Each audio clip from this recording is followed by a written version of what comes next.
नमस्कार दोस्तों, pure banking में आपका स्वागत है। तो आज फिर से एक नया आर्टिकल के साथ आया हूँ और आज का आर्टिकल है द फकीड क्रैक्स फॉर चाइना। तो इस पूरे आर्टिकल में चाइना के ऊपर बात की गई है और राइटर बताना चाह रहे हैं कि चाइना की जो सिर्फ हम उसका जो एक हिस्सा जानते हैं कि चाइना बहुत तेज़ी से ग्रो कर रहा है, वो सिर्फ उसका एक हिस्सा है, जबकि सिक्के का जो दूसरा पहलू है जो हमें ठीक से नहीं दिखाई देता वो उससे ज़्यादा खतरनाक है। तो चाइना की ग्रोथ में कितनी सारी बाधाएं हैं, इस बारे में बात की गई है इसमें। और बताया गया है कि 2020 उसके सारे डिफेक्ट्स को सामने लेके आया। उससे पहले ठीक से चाइना के बारे में कोई जान नहीं पाता था। हम चाइना की बस ग्रोथ जानते थे, हम जानते थे वो इकोनॉमिक हब है और मैन्युफैक्चरिंग हब है, वो पूरी विश्व के लिए सामान मैन्युफैक्चर कर रहा है और सप्लाई कर रहा है, हमें बस इतना पता था। लेकिन 2020 में हमें पता चला कि यही सच नहीं है, इसके अलावा भी बहुत सारी चीज़ें चाइना में होती हैं जो सिर्फ चाइना के लिए नहीं पूरे विश्व के लिए खतरनाक है। वो सारी चीज़ें निकल के 2020 में सामने आई। 2020 में बहुत सारे देशों ने खुल के उसका विरोध किया, बहुत सारे देश खुल के सामने आए, बहुत सारे देशों के साथ उसके डिस्प्यूट्स भी रहे और इस वजह से 2020 काफ़ी यादगार रहा। और उसकी स्पेशली चाइना की जो सारी प्रॉब्लम थी वो सभी ने उजागर किया और सभी ने बताया कि कैसे चाइना धीरे धीरे एक एक ज़मीन हड़पता है दूसरों की, एक एक्सपेंशन की पॉलिसी लेके चलता है, जिसकी वजह से सिर्फ किसी एक पर्टिकुलर देश को नहीं, उसके आसपास में रहने वाले सारे देश को उससे नुकसान होता है। तो ये सारी चीज़ें हैं जिसकी वजह से चाइना आज बहुत बड़ी प्रॉब्लम में है। आज की डेट में चाइना उतनी तेज़ी से डेवलप नहीं कर पाया जितना एक एक्सपेक्टेशंस था, जितना लोग सोच रहे थे कि चाइना डेवलप करेगा। लेकिन 2020 उसकी पूरी ग्रोथ को रोक दिया। जैसा कि पूरा विश्व परेशान है, वैसे चाइना भी आज की डेट में परेशान है। लेकिन सभी एक सुर में ये मान रहे हैं कि इसके लिए चाइना जिम्मेदार है। तो चाइना की इमेज घटी है कहीं ना कहीं। तो सारी चीज़ों को राइटर इस आर्टिकल में कवर करने की कोशिश कर रहे हैं और बता रहे हैं कि कैसे चाइना की जो बाधाएं हैं वो निकल के सामने आई हैं इस 2020 में। तो चलिए इन सब चीज़ों के साथ शुरू करते हैं और देखते हैं कि राइटर इस आर्टिकल में क्या बोलना चाह रहे हैं। द आर्टिकल है द फकीड क्रैक्स फॉर चाइना। तो चाइना की जो क्रैक्स हैं, जो बाधाएं हैं, वो एकदम सामने है, लोगों के सामने वो साफ साफ दिखाई दे रही हैं। इस बारे में बात की जा रही है इसमें। इसमें बोला गया है कि जो 2020 रहा है उसमें चाइना के डिफेक्ट्स निकल के सामने आए हैं। जो चाइना एक एज ए कंट्री दिखा रही है अपने आप को एक ग्रोइंग पावर के रूप में जो इसे सामने लाने की कोशिश करती है पूरे विश्व के सामने, तो उसमें से सारे डिफेक्ट्स निकल के सामने आए हैं। पूरे विश्व ने उसके डिफेक्ट्स को देखा है कि चाइना कैसे एक डिफेक्टिव कंट्री के रूप में उभरा है इस 2020 में। अभी जबकि चाइना क्या करता है, हर साल एक स्प्रिंग फेस्टिवल सेलिब्रेट करता है। उसमें ऐसा चाइना मानता है कि वो अपना बेस्ट कर रहा है। जब उसे लगता है कि हम बहुत ही अच्छी तरह से ग्रोथ कर रहे हैं तो इस फेस्टिवल को सेलिब्रेट करता है, जिसे स्प्रिंग फेस्टिवल नाम दिया जाता है। ये चाइना का फेवरेट फेस्टिवल है। इसमें क्या होता है कि ड्रैगन और जो लॉयन है ये डांस करते हुए दिखाई देते हैं। इसमें म्यूज़िक परफॉर्मेंस होता है, लोग बाहर निकलते हैं, न्यू ईयर ग्रीटिंग्स करते हैं, एक दूसरे के साथ न्यू ईयर विश करते हैं, खुले आसमान में आके फेस्टिवल को सेलिब्रेट करते हैं। लेकिन कोविड-19 की वजह से इस बार गवर्नमेंट ने इस पर रोक लगा दी है। इस बार लोगों को बाहर निकलने से मना किया है, लोगों को एक दूसरे से मिलने से मना कर दिया है, क्योंकि उसे डर है कि इस तरह से वायरस फैलेगा। तो इस साल जो 2020 रहा है, इसका जो लास्ट मंथ चल रहा है, इसमें बहुत सारी चीज़ों पर रोक लगाई गई है चाइना में। रीज़न है पेंडेमिक कोविड-19 की वजह से सब चीज़ें की गई हैं। तो राइटर बोल रहे हैं कि लेकिन इन सब के बाद जो विश्व की जो ग्रैपलिंग हुई है, जो जिस तरह से विश्व ने इस वायरस को हैंडल किया है, स्पेशली हम कोविड की बात कर रहे हैं, चाइना इसे एक अजीब ढंग से देख रहा है, इसे एक्सप्रेस कर रहा है। चाइना ये दिखाने की कोशिश कर रहा है कि हम पे कोई खास फर्क नहीं पड़ा, हम बहुत आराम से चीज़ों को हैंडल करके ले जा रहे हैं, हमें उतनी तकलीफ नहीं हुई जितना पूरा विश्व परेशान है। तो इसमें एक कोट है विंस्टन चर्चिल की, वो उसे राइटर कोट कर रहे हैं और बोल रहे हैं कि उन्होंने बोला था कि never let a good crisis go to waste. कभी भी एक अच्छे संकट को व्यर्थ न जाने दे। चाइना कुछ इस तरह के सिद्धांतों पर चलता हुआ दिख रहा है और इसे एक्सप्रेस करने की कोशिश कर रहा है कि जो एक अच्छा संकट है उसे कभी बेकार नहीं जाने देना चाहिए, हमें उसे यूज़ करना चाहिए। तो चाइना ने इस कोविड-19 को भी यूज़ करने की कोशिश की है। इस कोविड-19 में वो बहुत सारे देशों में गया, उनको कर्ज दिया, उनको सामान्य दिया, उनको कभी कभी तो डिफेक्टिव आइटम भी बेचे उसने। तो चाइना ने इस कोविड को भी भुनाने की कोशिश की है एज ए आप बोल सकते हो कि एक उत्पादक देश के रूप में, कि कैसे वो सामानों को मैन्युफैक्चरर के रूप में आप बोल सकते हो कि इस चीज़ को बनाने की उसने पूरी कोशिश की अपने। तो जो कोट है कि never let a good crisis go to waste, उसे चाइना पूरी तरह से फुलफिल करता हुआ दिख रहा है। कुछ इश्यूज़ भी उसके रहे हैं। हांगकांग को लेके उसका एक इशू सामने आया है, जिसको वहाँ की कम्युनिस्ट पार्टी ऑफ चाइना है वो इसको एक ईगो की तरह ले ली। उसने एक रूल पास किया और वहाँ के लोगों ने उसे मानने से मना कर दिया। इस वजह से जो कम्युनिस्ट पार्टी है चाइना की, वो इसे एक बैटल ग्राउंड बना दी पूरी तरह से और अपनी जो पावर है पूरी ताकत दिखाने की कोशिश की और बताने की कोशिश की कि नहीं, हांगकांग में जो भी होगा वो चाइना का ही रूल चलेगा और चाइना के हिसाब से चलेगा। तो अभी तक क्या था, हांगकांग ऑटोनोमस को एंजॉय कर रहा था अभी तक। लेकिन जून 19 में क्या हुआ, वहाँ पे एक कानून लाया गया। उस कानून के हिसाब से ऐसा बोला गया कि जो यहाँ के क्रिमिनल्स हैं, जो लोकल क्रिमिनल्स हैं, इनको लोकल गवर्नमेंट क्या करेगी, मेनलैंड चाइना में हैंड ओवर कर देगी, यानी उन्हें चाइना में लाया जाएगा। तो क्रिमिनल कौन है, चाइना के हिसाब से जो वो लोग जो चाइना के अगेंस्ट में बातें करते हैं उसे वो क्रिमिनल मानती है। तो बोलती है कि जितने भी लोग आंदोलन कर रहे हैं उन्हें लाके मेनलैंड में हैंड ओवर करो। इस तरह का एक रूल पास किया, जिसे वहाँ के लोगों ने मानने से मना कर दिया। इसके विरुद्ध में बहुत सारे आंदोलन हुए, लोग सड़कों पर आ गए हैं, बहुत सारी तोड़फोड़ हुई, बहुत सारे इशू हुए। तो एक बहुत ही बर्निंग इशू रहा है। 2019 से शुरू हुआ था जून में और काफ़ी दिन तक चला है। इससे पहले भी इस तरह की चीज़ें हांगकांग में हो चुकी है। 2014 में भी इस तरह के एक बहुत बड़ा आंदोलन हुआ था वहाँ पे। उस समय इलेक्टोरल प्रोसेस की बात चली थी, उसमें रिफॉर्म करना था, इसमें उस समय भी काफ़ी विरोध हुआ था। तो हांगकांग अपने विरोध के लिए जाना जाता है। जब भी उसके साथ कुछ गलत होता है वो खुल के सामने आता है और अपना विरोध दर्ज कराता है।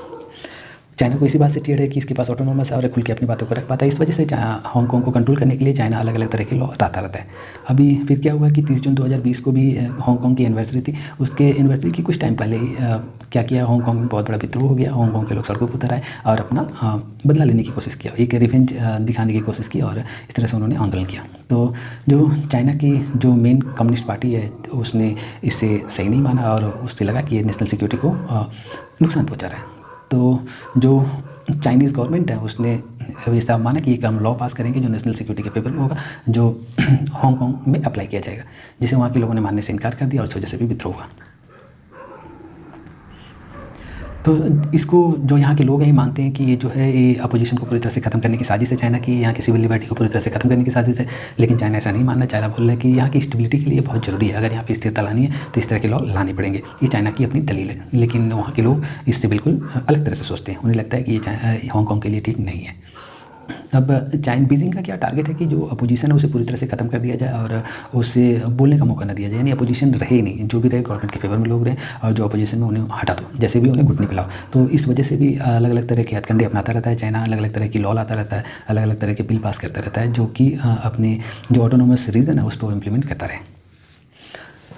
तो गवर्नमेंट जो वहाँ की लोकल गवर्नमेंट थी हांगकांग की, उसके लिए भी एक लॉ पास किया और बोला कि इसे आपको इम्प्लीमेंट करना है। और जो उन्हें नहीं माने उन्हें पूरी तरह से हटा दिया, कुछ के ऊपर बिना जुडिशियल प्रोसेस में लाए ही उन्हें उनके ऊपर अलग अलग तरह के लॉ लगा दिए, अलग अलग तरह के भ्रष्टाचार के आरोप लगाए और उन्हें जेल में डाल दिया। तो ये सब चीज़ें चाइना में चलती है। अपोजिशन को ख़त्म करना उनका मेन मकसद है, उसके लिए जो भी हो सकता है वो करते हैं।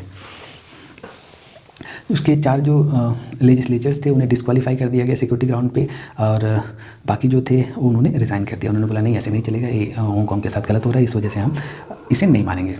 इसके अलावा हांगकांग के अलावा भी चाइना ने ताइवान को परेशान किया। ताइवान में बहुत तेज़ी से इंटरेस्ट ले रहा है, ताइवान को अपने कब्जे में करने की चाइना की कोशिश है।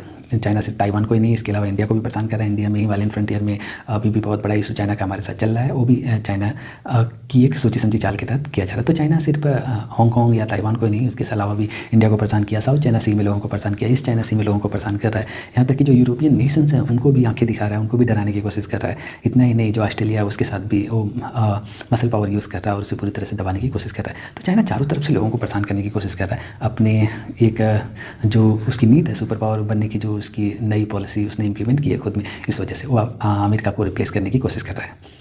इस वजह से वो इस तरह की गलतियाँ कर रहा है।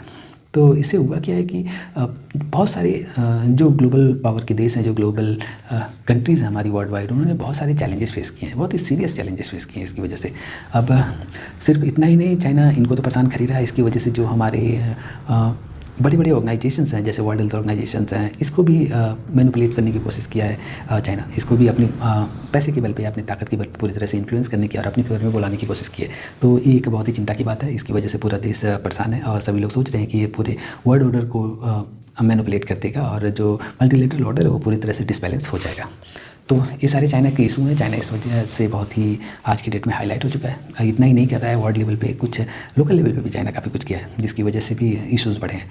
चाइना में नो रूम फॉर डिसेंट, यानी अपोजिशन के लिए कोई जगह नहीं है, यानी अपोजिशन नाम की कोई चीज़ नहीं होनी चाहिए। ये भी चाइना की एक पॉलिसी रही है। इसकी वजह से वो क्या कर रहा है कि अपने देश में जो अपोजिशन पार्टी है उसे पूरी तरह से ख़त्म कर रहा है, उसे बोलने का मौका नहीं दे रहा है। तो पूरी तरह से अपोजिशन फ्री पार्टी बनाने की कोशिश चाइना की रही है।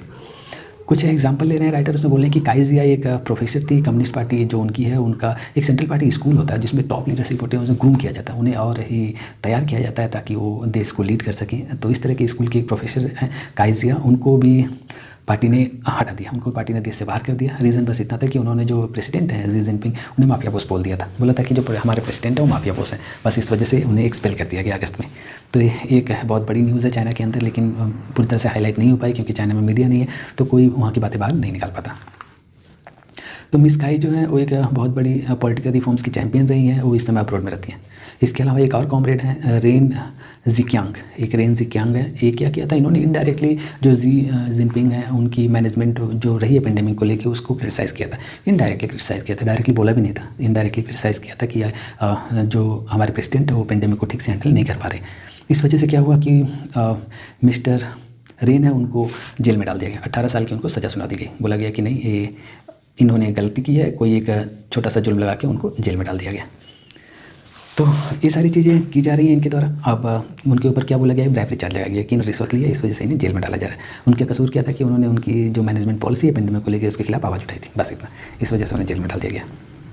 मिस्टर रेन के जो फादर हैं वो जो जेडोंग थे, माओ जेडोंग वहाँ के फेमस लीडर थे, उनके वाइस मिनिस्टर रह चुके हैं मिस्टर रेन के फादर। और जो मिस काई हैं उनके पेरेंट्स भी 1949 के जो कम्युनिस्ट रेवोल्यूशन हुआ था उसमें पार्टिसिपेट कर चुके हैं। तो ये सब बड़ी फेमस हस्तियाँ रही हैं और पूरी तरह से कम्युनिस्ट पार्टी से जुड़ी रही हैं। तो उनके लोगों के साथ भी चाइना आज की डेट में इस तरह का बर्ताव कर रहा है। तो चाइना पूरी तरह से वन मैन शो हो गया है, जो कि प्रेसिडेंट चाहेगा वही होगा।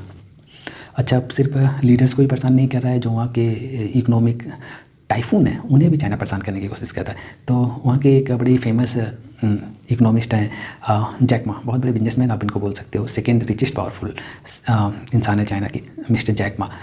इनको भी बहुत सारी प्रॉब्लम का सामना करना पड़ा। इनकी एक ग्रुप है 37 बिलियन की IPO लेके आई थी और उसे पूरी तरह से ग्राउंडेड कर दिया गया इसी नवंबर में। और जब वो ग्राउंडेड हो गई तो उन्हें पूरी तरह से अकेला छोड़ दिया गया, यानी उनकी गवर्नमेंट ने कोई हेल्प नहीं की। तो मोटो था इन्हें पूरी तरह से डिग्रेड करना इन्हें, ताकि ये ऊपर ना आ जाए। ऊपर आएंगे तो कल को प्रेसिडेंट को खतरा हो सकता है, प्रेसिडेंट की पोस्ट को खतरा हो सकता है। तो बहुत सारे इशूज़ रहे होंगे, हो सकता है इनसिक्योरिटी की इशू हो सकती है, जिसकी वजह से जो जैक मा है उन्हें पूरी तरह से डिग्रेड या डाउन करने की कोशिश की गई है। चाइना के सेकेंड रिचेस्ट मैन है और इनकी गलती ये थी कि इन्होंने एक कनक्लेव हुआ था बैंकर्स का 2017 में, उसमें जो कनक्लेव हुआ तो उसमें क्रिटिसाइज़ कर दिया था मैंने, जो फाइनेंशियल रेगुलेटर्स हैं उनको क्रिटिसाइज़ किया था, बोला था नहीं ये ठीक से रेगुलेट नहीं कर रहे हैं, चीज़ें सही से नहीं हो रही हैं, अगर सही से होती तो और बेहतर हो सकती थी। तो ये एक उनकी गलती थी। उसके अलावा जो मिस्टर जैक हैं वो एक न्यूज़पेपर को कंट्रोल करते हैं, न्यूज़पेपर चलाते हैं, उसमें एक पोलिट ब्यूरो मेंबर्स की डॉटर थी, वो उसमें इन्वॉल्व थी। उस वजह से उसका भी एक इशू था कि उस इशूज़ को लेके भी इनको डिग्रेड करने की कोशिश की गई। तो कहीं का इशू कहीं से लेके आके किसी भी तरह से लोगों को परेशान करना, चाइना की आज की डेट में पॉलिसी हो चुकी है। एक बहुत ही टेंशन की बात है वहाँ पर। आज की डेट में जो वहाँ की कम्युनिस्ट पार्टी है वो किसी भी तरह से अपोजिशन को बख्शने के मूड में नहीं है, अपोजिशन को रहने नहीं देना चाहती। वो चाहती है कि अपोजिशन आपको कोई चीज़ नहीं है, जो भी अपोजिशन में उसे किसी भी तरह से या तो देश से बाहर कर दो या तो फिर जेल में डाल दो। ये चाइना की आज की डेट में पॉलिसी हो चुकी है। तो जो उनके बिजनेसमैन थे या इकोनॉमिक स्टार बोल सकते हो, उनको भी उन्होंने नहीं छोड़ा, उनको भी उन्होंने नहीं बख्शा। तो आप समझ सकते हैं कि चाइना की पॉलिसी क्या है। तो यानी राइटर ये बोल रहे हैं कि एक मैसेज जो पार्टी की तरफ से आया, पार्टी ने देने की कोशिश की, वो ये था कि शिप्स कैप्टन की कमांड चलेगी, जो कैप्टन बोलेगा वही होगा। तो यानी एक बहुत ही अच्छा स्लोगन है कि माई शिप माई कमांड। तो जो CEO चाहेगा वही होगा, CEO के हिसाब से चीज़ें चलेंगी। ये बहुत ही क्लियर मैसेज चाइना ने देने की कोशिश की है, इंटरनल और एक्सटर्नल लेवल पर भी। चाइना की जो स्ट्रेटजी रही है ग्रोथ को लेके, वो एक्सपोर्ट लेड ग्रोथ रही है कि वो चाहता है कि चीज़ों को एक्सपोर्ट करे, लोगों तक पहुंचाए। इसको इंटरनेशनल सर्कुलेशन का नाम दिया गया। इस तरह की उसकी पॉलिसी अभी तक रही है। इसमें पिछले 4 दशक में इसने ये किया है कि चीज़ों को एक्सपोर्ट किया है और पूरी चीज़ों को इंटरनेशनल लेवल पे सर्कुलेट करने की कोशिश की है। इस पॉलिसी को पिछले 4 दशक से चाइना फॉलो करता रहा है। लेकिन अब थोड़ा सा चेंजेज आए हैं चाइना में, क्योंकि उसकी इकोनॉमी को, उसकी जो मैन्युफैक्चरिंग चीज़ें हैं उसे लोग एक्सेप्ट नहीं कर रहे हैं, लोगों का उतना उत्साह नहीं है जितना पहले था। तो चाइना ने भी अपनी पॉलिसी को कुछ हद तक टर्न किया इस पेंडेमिक की वजह से। और कुछ रिस्ट्रिक्शंस भी हैं, USA की तरफ से बहुत सारे रिस्ट्रिक्शंस लग चुके हैं और उनकी चाइनीज़ जो टेक्नोलॉजी फर्म है उसके ऊपर रिस्ट्रिक्शंस लग चुके हैं। इस वजह से भी चाइना की जो ये पॉलिसी है इकोनॉमिक ग्रोथ की, उसमें थोड़ा बहुत चेंज आया है। अब जो चाइना की जो न्यू स्ट्रेटजी है उसमें क्या बोला गया है कि जो डोमेस्टिक कंजम्पशन है उसके बारे में चाइना सोच रहा है कि अब जो उसका ग्रोथ होगा, उसका जो सबसे बड़ा इंजन होगा, यानी उसकी जो सबसे ज़्यादा खपत होगी वो डोमेस्टिक होगी, यानी डोमेस्टिक कंजम्पशन करने की चाइना कोशिश करेगा। ये उसका नई पॉलिसी हो सकती है। इसके अलावा वो इंटरनेशनल सर्कुलेशन को भी जारी रखने की कोशिश करेगा। तो जैसे इंडिया एक बहुत बड़ा मार्केट है, बहुत बड़ा कंज्यूमर है चीज़ों का, वैसे चाइना भी एक बहुत बड़ा मार्केट है, लेकिन वहाँ पर बहुत सारी चीज़ें मैनुफैक्चर होती हैं, इसलिए वो सारी चीज़ों को कंज्यूम नहीं कर पाता। हमारी कंडीशन क्या है कि हम बहुत सारी चीज़ें मैनुफैक्चर नहीं करते हैं, बहुत कम मैनुफैक्चर करते हैं। तो हमारे यहाँ इतना बड़ा मार्केट है कि हम जितना मैनुफैक्चर करते हैं वो यहीं पर खपत हो जाए। तो हम भी एक डोमेस्टिक कंजम्पशन देश हैं, हम बहुत सारी चीज़ों को अपने यहाँ बना के अपने यहाँ ही खपत करा लेते हैं, तब उसे किसी दूसरे मार्केट में ले जाने की जरूरत नहीं पड़ती है। तो चाइना भी कुछ हद तक इस पॉलिसी पे चलने की कोशिश कर रहा है। वो एक डोमेस्टिक कंजम्पशन की तरह अपने आप को देख रहा है और चाह रहा है कि चीज़ों को अपने यहाँ कंज्यूम कराए। इसके अलावा इंटरनेशनल सर्कुलेशन पर भी ध्यान देता रहेगा। जो मिस्टर जी हैं उन्होंने अनाउंस किया, एक समिट हुई है वहाँ पे, Asia Pacific economic cooperation summit, उसमें उन्होंने न्यू पॉलिसी को का अनाउंसमेंट किया और बोला कि 2021 के इनिशियल मंथ में ये पॉलिसी पूरी तरह से इंप्लीमेंट हो जाएगी। संघाई में भी एक कनक्लेव हुआ था, बुंद समिट हुई थी, उसमें भी बहुत सारे कनक्लेव के रेगुलेटर्स थे, बैंकर्स थे।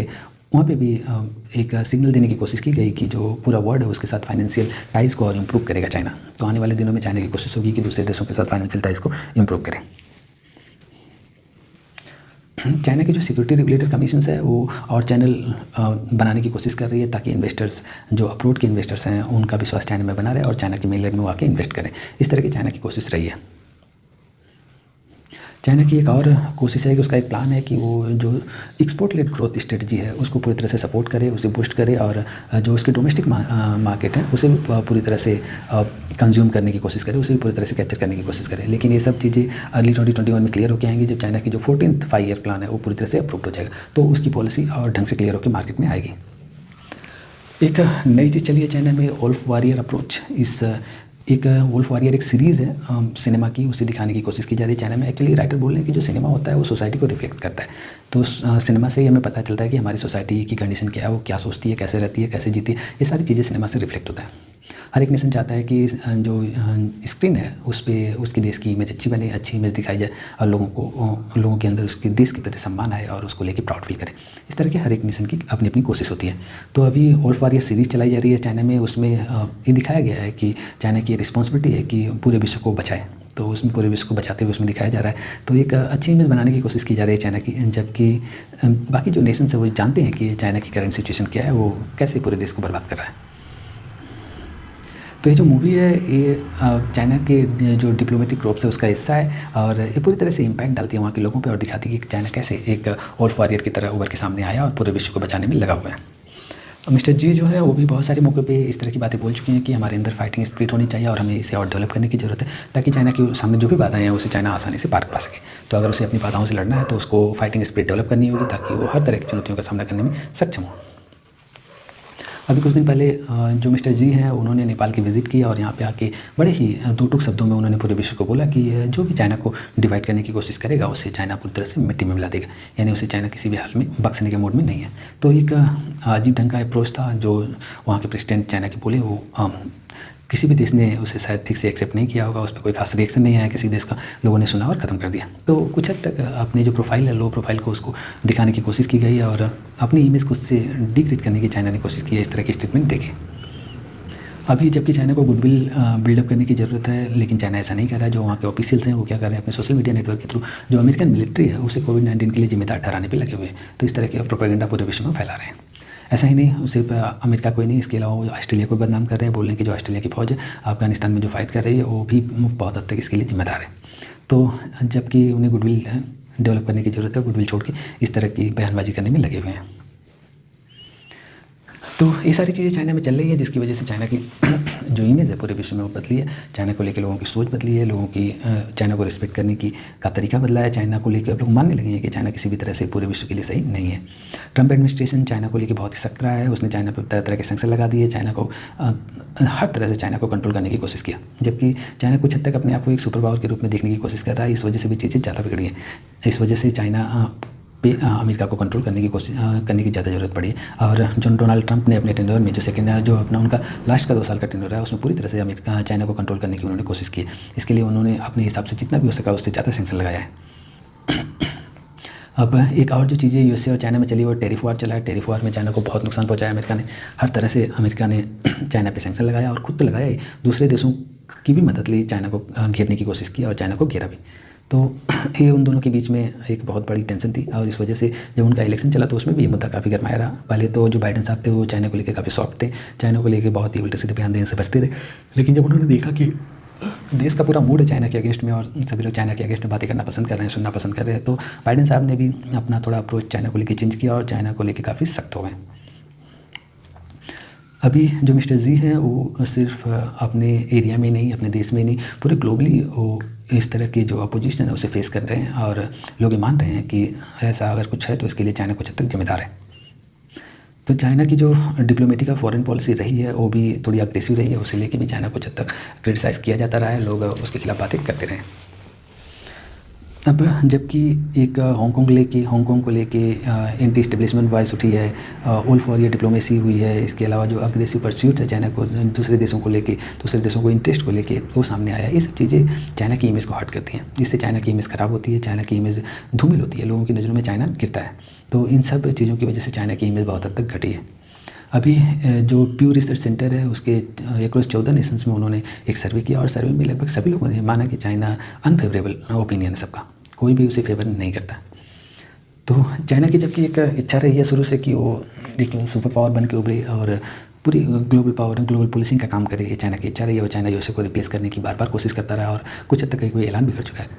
लेकिन इसके अलावा चाइना की क्रिटिसिज्म भी हुई है डोमेस्टिक लेवल पे और फॉरेन लेवल पे। इंटरनल भी लोग उनकी बुराई कर रहे हैं और एक्सटर्नल तो कर ही रहे हैं।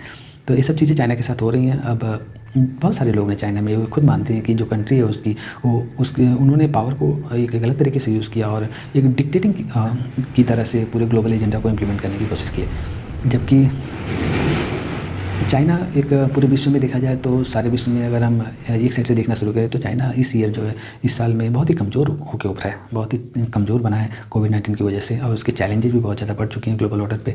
तो ये सब चीज़ें अब काफ़ी हद तक क्लियर एंड ट्रांसपेरेंट दिख रही हैं कि चाइना किस तरह से बर्बाद हो रहा है और किस तरह से उसकी सारी कमियाँ लोगों के सामने आ रही है। लोग मान रहे हैं कि चाइना इन चीज़ों के लिए जिम्मेदार है।